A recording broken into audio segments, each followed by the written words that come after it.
আমাদের বাংলাদেশ তো আসলে সব সম্ভবের দেশ। এখানে অনেক কিছু ঘটে যায় অলৌকিকভাবে। অলনে ছাড়েন। আমরা তো এই বাংলায় ডক্টর মোহাম্মদ ইউনূস আমরা দোয়া করেছি যে উনি বাংলাদেশের প্রধানমন্ত্রী হোক বা উনার মতো মানুষ রাষ্ট্রনায়ক হোক। কিন্তু উনি যে আদৌ হতে পারবেন আমাদের দেশে কেউ আমরা বিশ্বাস করতে পারিনি।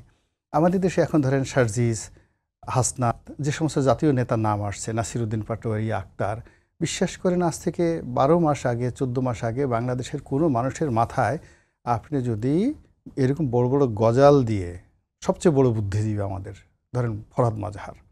তো ফরহাদ মাজহার সাহেবের মাথার উপর একটা গজাল দিয়ে বড় হাতুড়ি দিয়ে পিটিয়ে, পিটিয়ে যদি আপনি বলতেন বের করেন তো এই ১৫ দিন পরে বাংলাদেশে হাসনাত নামে কেউ আসবে কিনা? উনি পাগল হয়ে যেতেন কিন্তু নাম বলতে পারতেন না। তো অলৌকিকভাবে দেখেন আমরা কতগুলো জাতীয় নেতা পেয়েছি।